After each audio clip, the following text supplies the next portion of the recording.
Ukraine war, Russia wants to destroy Europeans' normal life, Zelensky warns. Russia wants to destroy the normal life of every European citizen, Ukrainian President Volodymyr Zelensky has said. It is trying to attack with poverty and political chaos where it cannot yet attack with missiles, Mr. Zelensky said in his regular address on Saturday.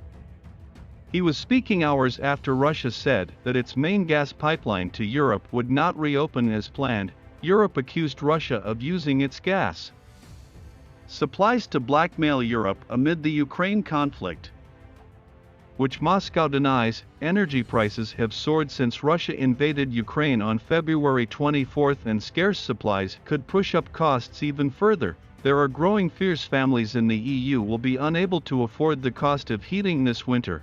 Governments across the continent are contemplating what measures to take to alleviate the crisis. Germany, one of the countries worst affected by the Russian supply disruption, announced a €65 billion, £56 billion package of help on Sunday, Chancellor Olaf Scholz said Russia was no longer a reliable energy partner. The standoff with Russia has forced countries to fill their own gas supplies, with Germany's stores increasing from less than half in June to 84% full today. Europe is attempting to wean itself off Russian energy in an effort to reduce Moscow's ability to finance the war. Russia's state energy firm Gazprom announced on Friday the Nord Stream 1 pipeline could be closed indefinitely. The pipeline, which runs to Germany, had been shut for 3 days for what Gazprom described as maintenance work and had been due to reopen. EU told to prepare for Russian gas shutoff. Cold showers as German city turns off the gas. The interruption of the service was sadly no surprise, EU Council President Charles Michel said. Use of gas as a weapon will not change the resolve of the EU.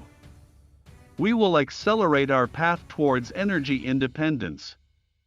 Our duty is to protect our citizens and support the freedom of Ukraine, he tweeted in response to Gazprom's announcement. Moscow denies using energy supplies as an economic weapon against Western countries supporting Ukraine. It has blamed the sanctions for holding up routine maintenance of Nord Stream 1, but the EU says this is a pretext.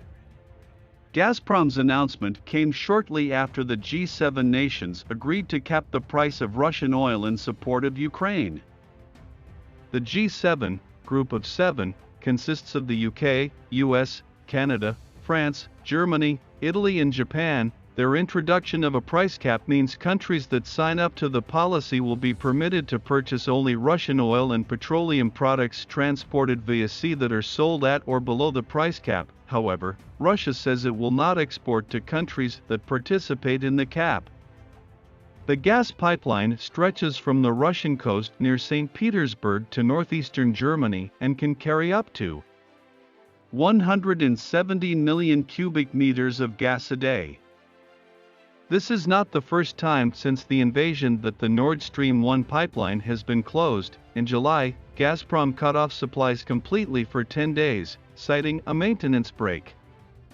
It restarted again 10 days later, but at a much reduced level. In his address, President Zelensky said, "This winter, Russia is preparing for a decisive energy attack on all Europeans." He said only unity amongst European countries would offer protection.